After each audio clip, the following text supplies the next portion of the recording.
la manière dont saint Thomas construit sa christologie, enfin disons christologie est un mot anachronique pour lui, disons sa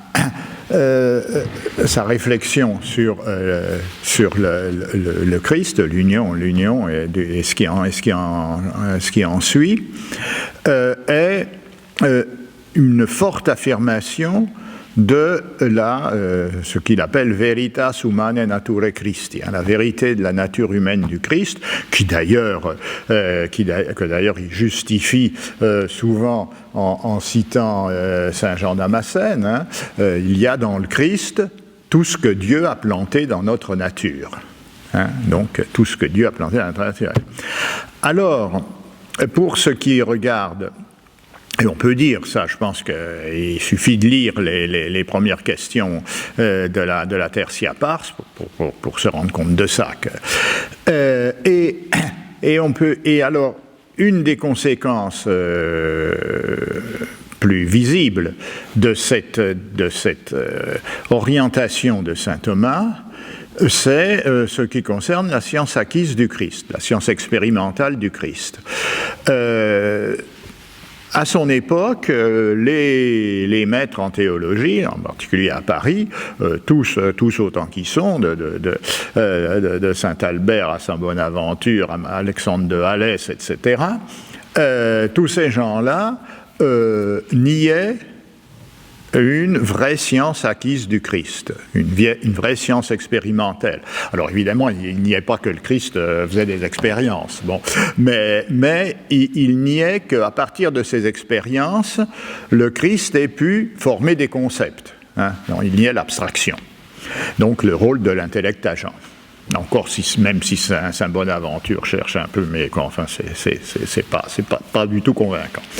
Et alors saint Thomas, lui aussi, quand il a commencé à enseigner, donc il avait à l'époque, c'est dans les sentences, le commentaire aux sentences de Pierre Lombard, il avait 27 ou 28 ans, ou 26 ou 27 ans, oui, donc il était tout jeune, a soutenu aussi que le Christ n'avait pas de science expérimentale.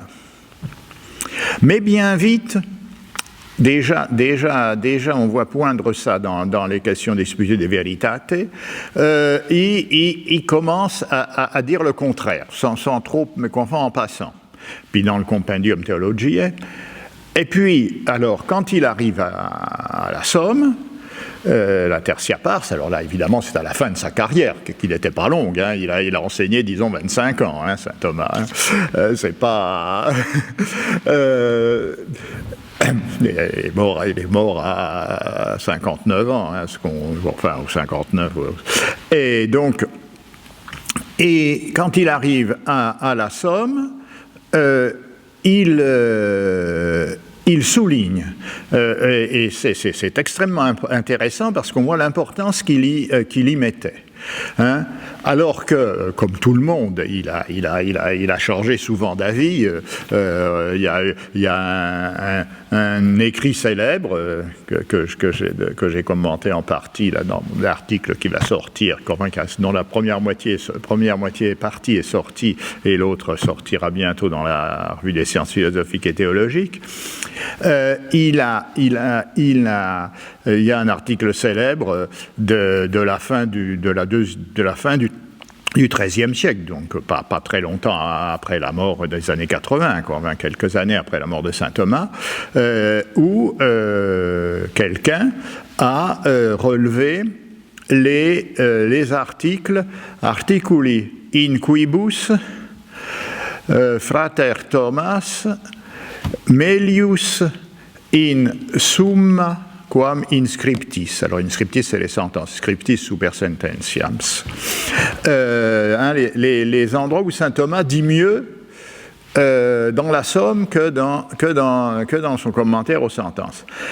Et saint Thomas, alors donc il y a une suivant, il y a beaucoup de différentes recensions, il y en a qui ont été ajoutés après, etc. Mais vraiment, il y a plus de 50 articles où on voit il y a une différence qui souvent est un progrès. Mais en général, saint Thomas dit pas j'ai pensé comme ça, mais maintenant je pense autrement.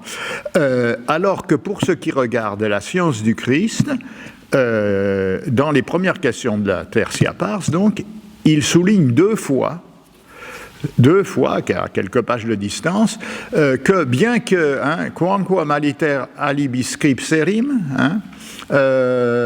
bien qu'autrefois j'ai pensé autrement, maintenant il faut dire que, dicendum quod. Et que le Christ a vraiment eu une science humaine qui est la science expérimentale et qui est la seule science que nous ayons actuellement, à moins d'illumination divine, avec, enfin bon. Et ça, c'est extrêmement important.